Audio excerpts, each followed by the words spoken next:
my friends, Dean here with Escape to Gaming.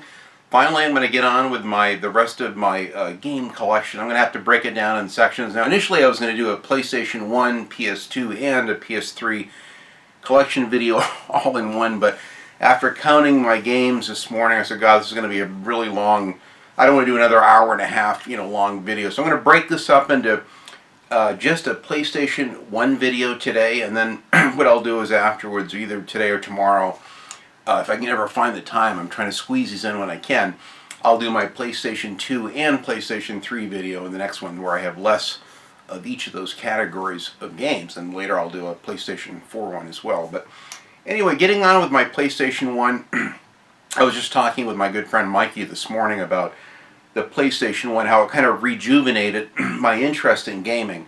I had the C64 and Super NES, and at the time I was going through a divorce. Around the time I was actually playing Super Star Wars on the Super NES, and my ex-wife and I were having problems, and all of a sudden, before I could even finish the game, that's why I never finished it, I kind of put away my consoles, and I really had to think about bigger things. And so there was about a year period in 94, 95 that I kind of stopped gaming because of that, and just kind of put everything away until I could get reestablished. I met my present wife, moved in with her. Shortly after we moved in together and got married, I ended up buying the PlayStation 1 at launch. And she was excited because she had an Atari 2600 early on. Her and her brother used to play games. Her parents set up a little TV and a Atari 2600 out in their garage. They didn't think they should have that kind of racket inside the house. That was something like, you kids want to go play your Atari, go out in the garage and play it. But anyway, she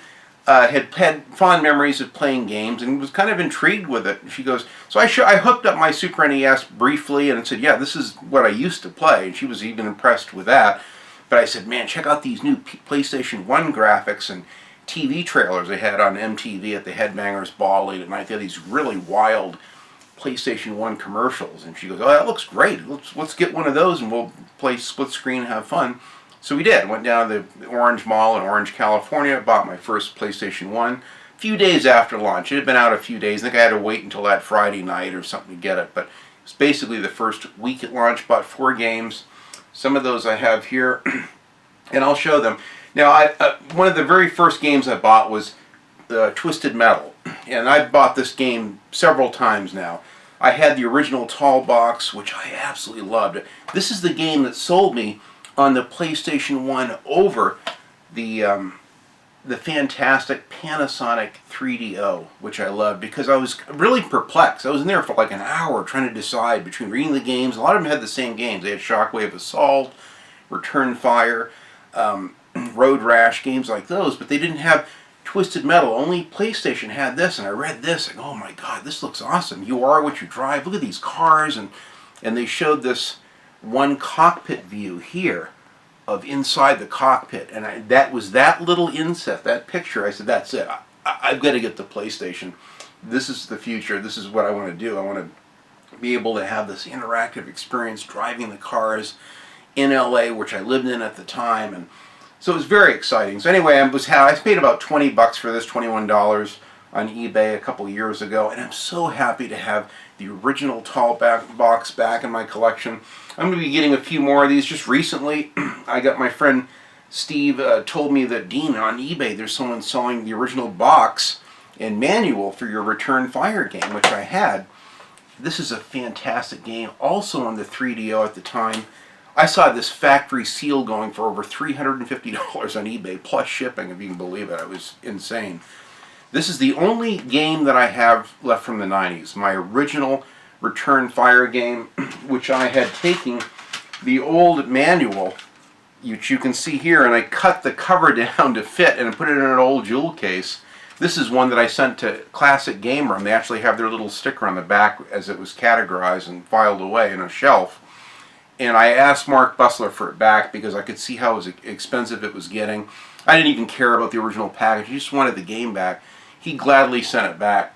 Felt bad that he didn't have the time to review it, and said, Dean, here's it. I'd be happy to send it back. You've contributed so much.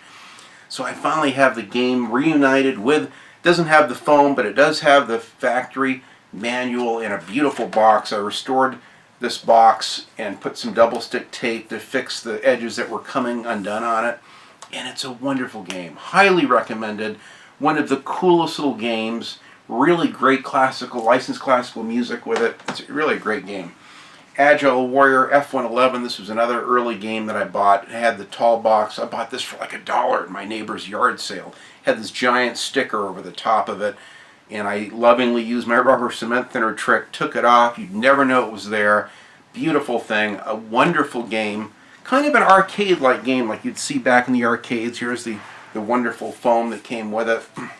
A great thing.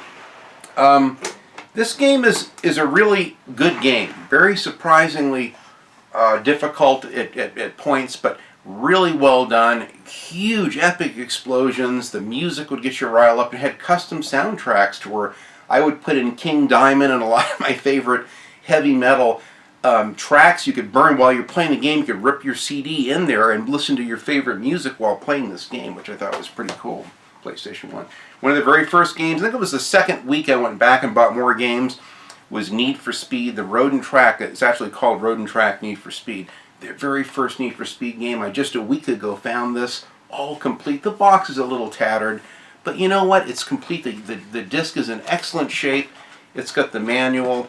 And so what I'm doing is I'm going after some of the original tall boxes that I used to have from the beginning. And I love these, because I love the big box PC games, and I was kind of happy that the 3DO and the PlayStation, at least in North America, had these tall box variations. Some of them were different. Some of them had the kind of an imprinted actual little spine, which was a real 3D relief on the plastics, which was pretty cool. Some of them, they kind of imprinted that, and for quite a while, even on the smaller jewel case ones, they kind of kept that little theme of that corrugated little leading edge on it, which I thought was cool. And Destruction Derby, the first one, was one of the first games that I had. Another fantastic game. I have the second one of this as well. I played so much of this. I was just completely blown away with the graphics of this game at the time. Very dated now, obviously, but still fun. The Alien Trilogy had a game that I had, the tall box. Now this tall box variation is one of this plastic, kind of like the Saturn. Kind of like a Sega Saturn box, which is kind of cool.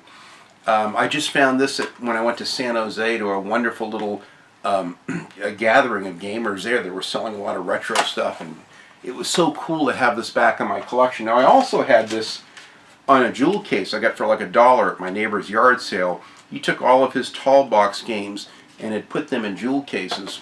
And unfortunately they're missing the manuals, but I got this one, I got Final Doom, which I don't think it came in a tall box that I know of, but it did come in a really nice little jewel case with kind of a dimensional box.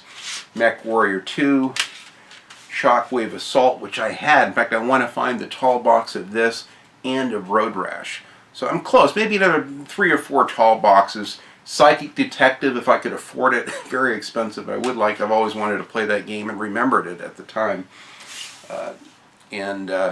The wonderful Dino Crisis. So some of these I have, and I recently took all of these games and had them resurfaced, so they're all like brand new. So I could either, go after the box, kind of like I did with Return Fire, find the box in the original manual, or I may just buy the games again that come in the tall boxes with the manual. But either way, it'll be fun.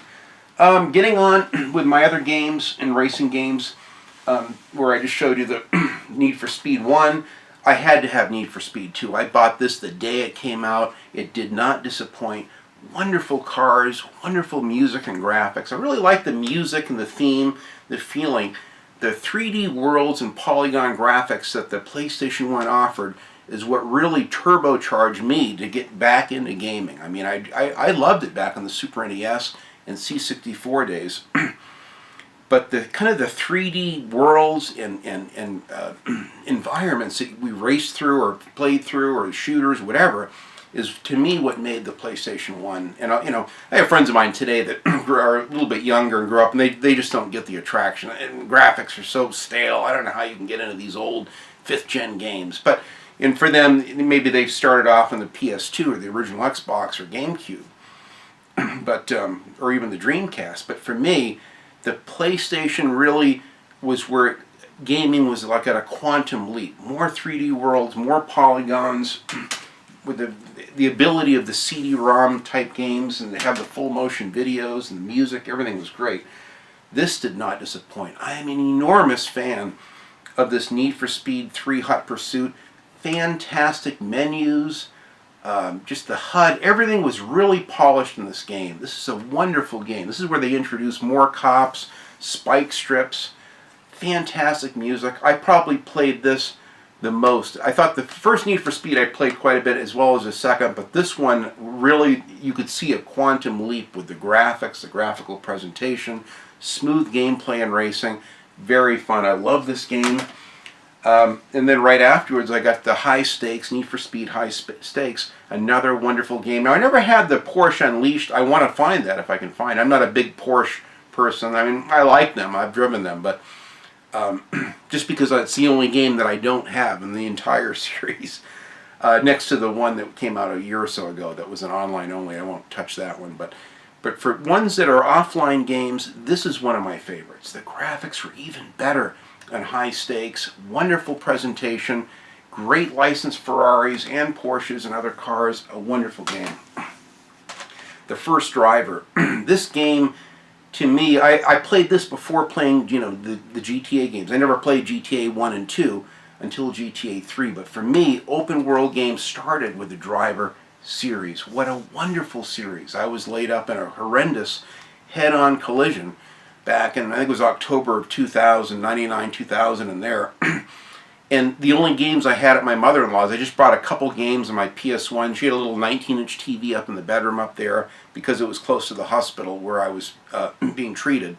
I stayed at my mother-in-law's for 5 months. I was pretty much in bed, all busted up, fractured ribs, skull, torn disc in my neck, glass cuts everywhere, fractured collarbone, ribs, everything.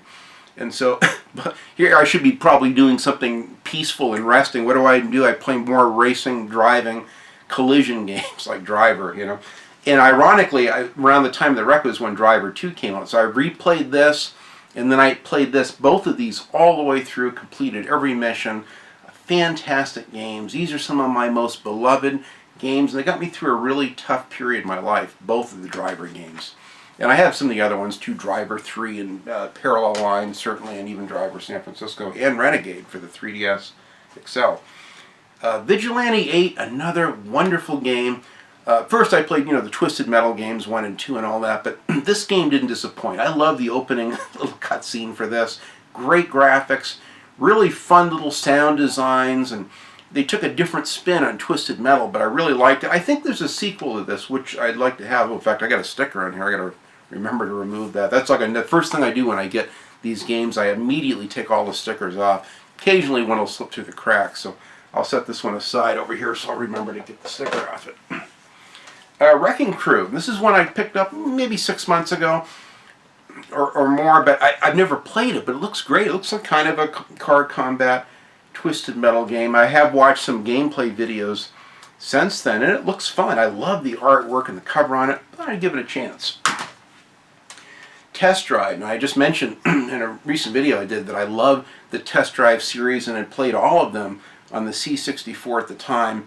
Test Drive 3, I'm not familiar with that. I don't know if that was on the PS1, but I did play and have Test Drive 4, which I just bought recently, Test Drive 5, and Test Drive 6 I had never played. I'm going to be looking for that next, but I have both of these Test Drives.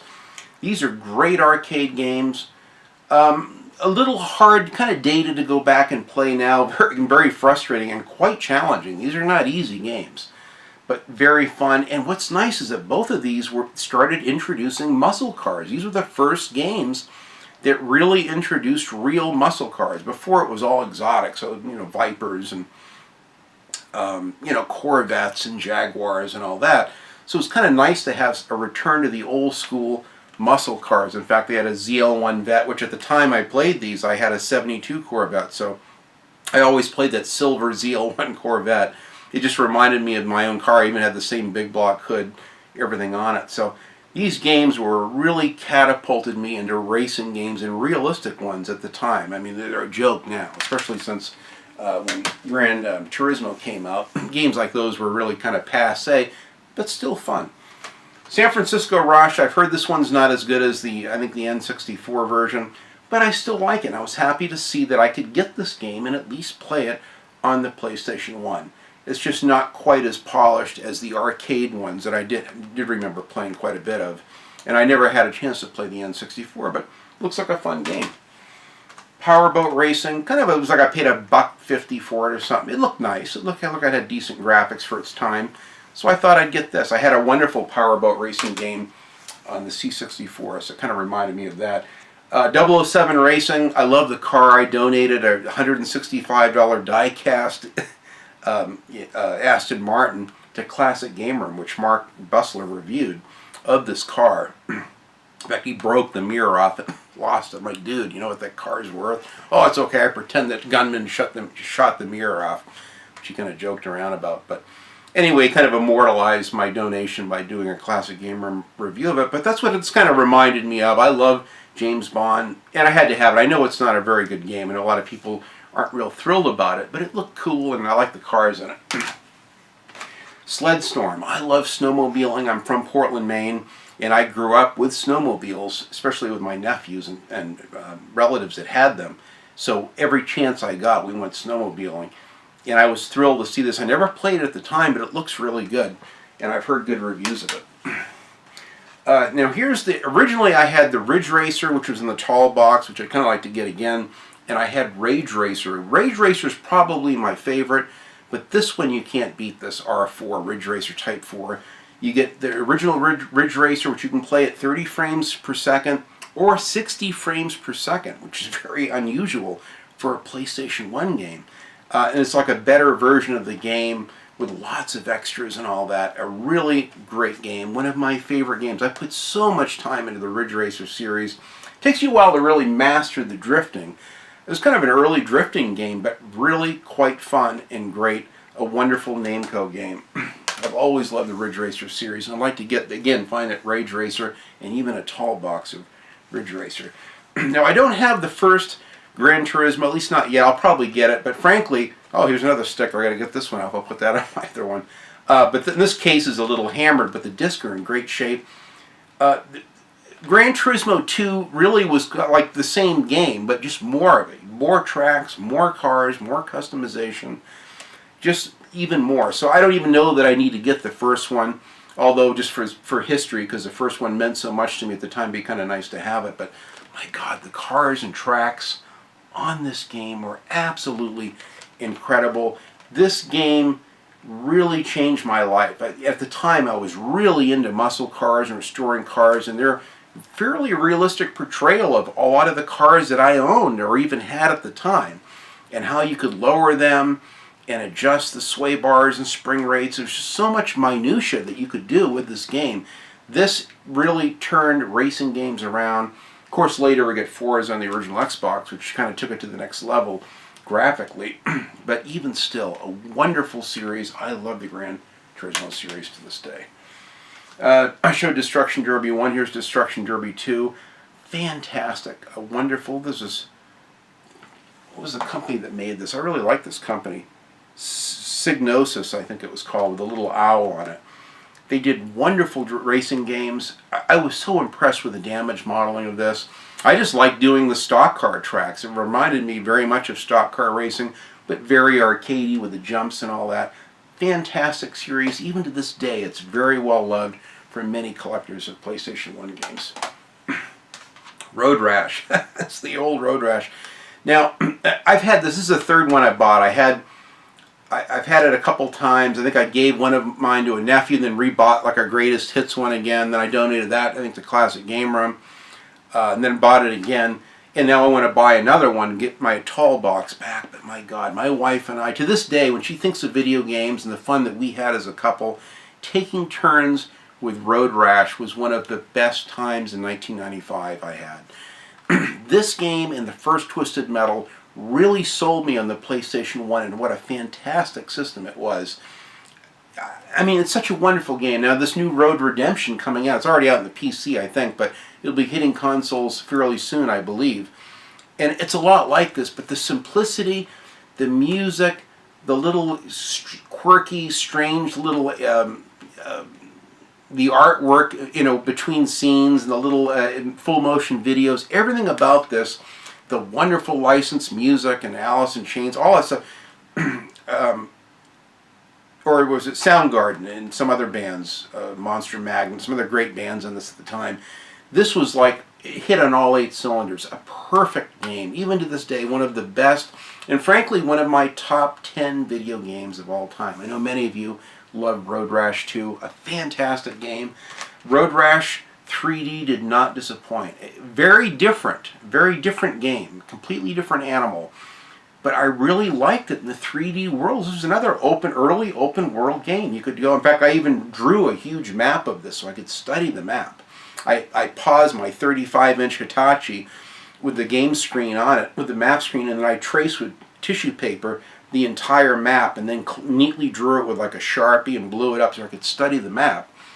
And I mastered this. I did every single race on this, backwards and forwards, put so much time into this. But you know what I never did is I never had, nor did I play, Road Rash Jailbreak. When I was in San Jose recently, when I got that Alien Trilogy, I had just enough money to buy 2 games. I think I got Alien Trilogy and I got this for like $15 for both of them. That's really all the money that I had, or $20 or whatever it was. I was thrilled to have this in my collection. I've always wanted to play this. It looks so cool. Kind of a continuation of the Road Rash 3D, but it's quite welcome. So I'm looking forward to playing it. And I've seen some good reviews and things of it. Here's another Twisted Metal. My good buddy Chance gave me several of his PlayStation 1 games. This is one of them. In fact, I even had this disc resurfaced. It had some scratches on, just to have a backup, because I love the game so much. And I'd rather save my nice tall box and leave it on display on my shelves here and play this one for the one that I actually play on my PlayStation 2 or whatever. And here's a wonderful Twisted Metal 2. Now, to many people, this is their favorite. To me, Twisted Metal 1 is still my favorite because it does have the in-car view, which this one didn't have. This has more of everything. More explosions, more button moves, more destructible environments, bigger environments, wonderful split screen, and I played the shit out of Twisted Metal 1 and 2 in split screen. I had so many friends that would come over on a regular basis. My wife would get irritated because like they wouldn't leave. We would play this for, oh my God, 5, 6, 7 hours straight of split screen and just loved it. It's so much fun, very addictive. I have this downloaded in my PlayStation 3. God, I've got so many different, I've bought this game so many different times. A wonderful game. Here's another copy of Twisted Metal 2. I guess I have one that's a greatest hits and one that's not. Again, it's just nice to have, you know, backups. My buddy Chance gave me that. And he sent me Twisted Metal 3, which at the time I bought the day this came out. I was so disappointed because I liked Single Track's version of Twisted Metal much better, that after one day I gave this to like a nephew or something. Here, dude, take it. I don't like it. It's so removed from everything I know. Now, it does have some really nice little cutscenes, and there's nothing really wrong with the gameplay. I'm going to give it another chance. In fact, I'm going to be looking for Twisted Metal 4 just to have it in my collection. I have the other Twisted Metal head-on in black, obviously, in my PlayStation 2 collection, which I'll show later. Because I like Single Track, I don't have Rogue Trip, but I want to get Rogue Trip again. That's another PS1 game that was so much fun. Very different from Twisted Metal, but a lot of fun. I love the opening cutscenes in particular. And they also did Critical Depth. This is a highly underrated game. GT Interactive. I believe Single Track. Yeah, Single Track developed it. And it's basically a Twisted Metal underwater with all these really cool little submarines. Each one with their own unique character and abilities and kind of special weapon and everything. Kind of like Twisted Metal. Really eerie music, and your hull can crush if you go down too deep. Sometimes you get down to try to get these power-ups that are even below where you should go, and you got to quickly get down and get them before your hull caves in. Very fun, very addictive. They had a split screen of this that was, again, off the hook. This is a highly underrated game. I would really recommend getting good old Critical Depth if you get a chance. I just love the music and the menus, everything. Very atmospheric. Now, I have all 3 of the Jet Moto games. I think this was another Single Track type game who also did Twisted Metal. I love all of them. The third one is the only one that I never had nor played, but I did buy it. It looks good. It looks even more vibrant and colorful than the other ones. But my God, the first two of these I put so much time into. I love the Dick Dale surf music. I love the tracks. It's kind of like an anti-gravity game or like a jet ski game in many respects, but some of the fantasy tracks, you're on this one, you're on this elevated thing way above LA or whatever. It's like a big metal sections, and it just feels like you're going to plunge to your death. It's so cool. There's one, it's in one of these, it's in the Antarctica, and these ice flows and chunks of ice, and you're just skipping from one to the next. These games are tough, very challenging. Some of my favorite memories of the PlayStation 1 is playing these games, and I'm certainly anxious to try the third one. I love the Jet Moto series. Anything that Single Track did, I was all over. Now, getting on with what's left of them here, Medal of Honor. This is a game that, surprisingly, I never played. In fact, I want to get the Medal of Honor Underground, which is kind of a follow-up to this. Now I've watched so many wonderful retrospectives on the Medal of Honor series, and I have much more of an appreciation for this particular game and Underground on the PS1. This is the game that really started FPS games long before Call of Duty. Really a cool looking game. I think my friend Mikey did a wonderful gameplay video of this a year or so ago, and that's kind of how I discovered it. Wonderful game. The Medal of Honor series. I have many of them going on for years. I've done, for the PS2 and for the original Xbox, even downloaded off my PlayStation 3. I have a version remastered of the what's it called? The first, God, I can't remember the first big one that was on the PlayStation 2. Really a good game. Loaded, I think I had the tall box of this, and I think there's one that's called Reloaded, which I also played, but I was happy to find even a greatest hits of this. This game kicks ass. Really violent, gory, kind of a little top-down shooter, but really a lot of fun, a lot of attitude. My friend Chris would come over and we'd play the shit out of this too. We just loved the little blood splatters and stuff. It was so cool. I'd love to get a tall box of this if I can still find it. Gex, I've mentioned so many times. What a wonderful game. Yeah, I think it was also in the 3DO. It's on other systems as well. A delightful little character, cutscenes, animations, a lot of attitude, really funny. A delightful, vibrant platformer. I can't rave enough about this. One of my favorite endearing platformers of all times is Gex. Getting thirsty, a little iced tea here. Oh, here's a big one. Myst. My friend Chance had this game and donated it to me. This was one of the first games that I really immersed myself within on the PS1. I don't know if it was in a tall box or not. I can't remember initially, but I'm just happy to have it back. This was literally like a religious experience. I mean, I had a notepad where I would take notes, and you get more immersed as you physically stop the game and you're taking notes and studying the notes. You'd get stuck on something, shut the game off. I'd be in the shower or something doing my hair, and it's like, oh, I know the answer. I know it now. And I'd quickly get out of the shower and race out there all wet, turn it back on, and I'd figure out a puzzle. It's one of those things that would kind of stay with you, and it stayed with me for many months after I played it. I love this game. So very cool. Ribbon, I had never played. Now, my dad, I gave him one of my PlayStation 1s. I think when I gave my PS2, I gave him my PS1.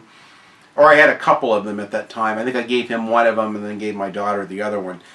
And my dad liked the Myst game. I showed it to him, so I don't know if he played that one or not, but he went out and he bought Ribbon. I think he even bought a book or something with it. And him and my mother at the time actually played this every night, and he loved it. It was kind of my dad, who hates video games. It's so funny, but he loved this one.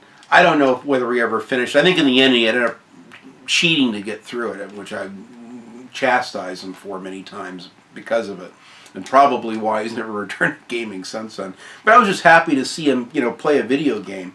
But my God, everything I've seen in this, it's shameful that I haven't played this. What's funny is I played the Myst, not Ribbon, what's the other one? Myst 3 Exile, I've played like 3 times and beat it.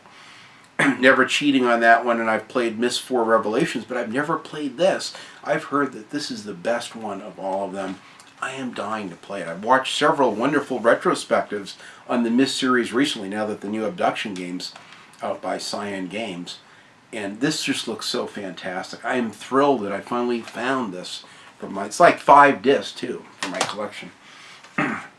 Siphon Filter, my buddy Chance gave me this. I had Siphon Filter 1 and 2 back in the day, and I put so much time into this. This was one of the first games that I had played on a PlayStation demo disc. And it was like a snow scene or something, a nighttime thing with snow. I remember playing like a demo. I don't know if it was the first one or the second one. And it looked so amazing to me at the time and so immersive that I went out and bought both of these as soon as I could. Siphon 1 and 2, and played and devoured both of them. I love them very much. And I just recently, the other day, finally found 2. So I got Siphon Filter 1 and 2, and I found 3 the same day.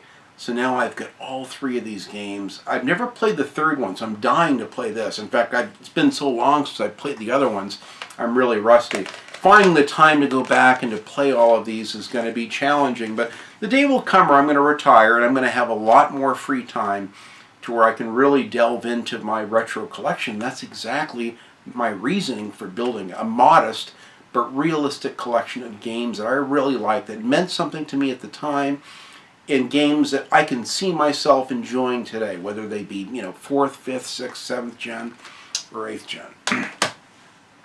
Dark Force is a game I had never played. I just bought it recently off the PlayStation Store for my PS3, getting this version of it. And I played about an hour and a half of it, and really enjoyed it. I got stuck on one part. I've got to try to get through it. But I finally found the physical disc. It looks so good. Naturally, it would be better on PC with much better textures and lighting and detail. But again, I'm just happy to have this in my collection. Now, a game that I did have in play for Star Wars game was a Rebel Assault 2. I can't remember if I finished it. I usually would finish Star Wars games, or really try to. So I might have finished it. I just can't remember. But it looks really good. A lot of those full motion videos that we saw that were kind of indicative on the 3DO and the early PlayStation 1 games. But this looks really good. I'm dying to play this. I think I got this at my neighbor's that passed away. He had this. Wife had the yard sale. It was one of those games I got for like $1. I was just so happy to have it in my collection again. This I've never played. Star Wars Episode 1, The Phantom Menace. It's got mixed reviews, but it really looks good. For a PS1 game, it looks really good and really fun. I'm dying to play this too. I love Star Wars games. I went out and got all 12 of them for the original Xbox. And I've got all of the exclusive ones on the PlayStation 2, like Bounty Hunter. What else? I think it was Bounty Hunter and the Racer's Revenge. That's the other one. Soviet Strike and Nuclear Strike, both wonderful games. I love the older Desert Strikes on the Sega Genesis. I played at a friend's, Urban Strike and Desert Strike and Jungle Strike. But these were really well. To me, the detail was at a whole new level with these. I just love the little top-down action, the explosions, how you could pan your little copter around and take out your enemies and tanks, blow up, buildings and what have you, go down the river and take out little gunboats. Very cool games. These I'm anxious to play again soon. These are some of my favorites. I'm dying to hook my PlayStation 2 up with my new S-Video cable setup and play them on my analog TVs down here because they're such great games. Die Hard Trilogy. So happy to have this back in my collection. I played the hell out of this back in the day. The second one I've never played. Now, they have it at my retro store, and I might buy it. I've heard mixed reviews on the second one, but the first one, I had to get this one again. I love Die Hard. In fact, this Christmas, we may be staying at the JW Marriott, which is directly next door to the Die Hard building, that Nakatomi Plaza building where they filmed this. So I think we're going to probably spend Christmas there with a great view of Century City and Santa Monica at nighttime, and of course the Die Hard building. I figured what a great place to spend Christmas, right next to the Die Hard building, where to me it's kind of almost synonymous with Christmas, Die Hard. But anyway, a great game. It has all 3 of the Die Hard films with different types of gameplay for each one, which is kind of cool. Asteroids. It looks good. I've never played it. I certainly loved the first Asteroids in the arcade. But this looks like a great game. I'm happy to have this one. And then I'll leave my favorite for last. I have not 1 but 2 of these, and that's Duke Nukem Time to Kill. Even though I love the Twisted Metal series and Road Rash and Myst and so many games, to me, my favorite time on the PlayStation 1 to this day is this extremely challenging game, Duke Nukem Time to Kill. I played this before playing Total Meltdown, which is basically the PlayStation version of the Duke Nukem 3D game, which that I donated that one, this one, Time to Kill, and Land of the Babes to Classic Gamer, where CG Undertow actually ended up reviewing. Mark was supposed to review them, and instead they gave them all my games to CG Undertow, and they reviewed them. Mark ended up reviewing 2 or 3 of them, though, which is cool. He had tried to play this game to review it, and he sent me an email, Dean, I just can't beat the game. I used up my 3 lives. There's no way I'm going to make it to the end. So I feel bad. I invested all this time in it. I just can't beat it. I said, dude, it's okay. It's a tough game. But I love this game. It had wonderful 2-player split-screen action. You go backwards and forwards in time, kind of back to the Old West days and the medieval days and castles and all that. Kind of into the future, back to the Roman gladiator days. You had a whole arsenal of weapons, huge rocket launchers, pipe bombs, every type of gun, this Desert Eagle, Gatling guns, laser guns, you name it, they had it in this game. These are a fantastic game. I even have the strategy guide for this as well. Let them eat lead, and believe me, they did. We had so much fun. Years later, I was into the PS2 games. My friend Chris Chapman would come over, dude, where's that Duke Nukem Time to Kill? I go, dude, I got rid of that years ago. And I always regretted it. So I kept buying it back, and then I would donate that to Classic Gamer, and then I got another one. Then my friend Chance sent me a backup copy.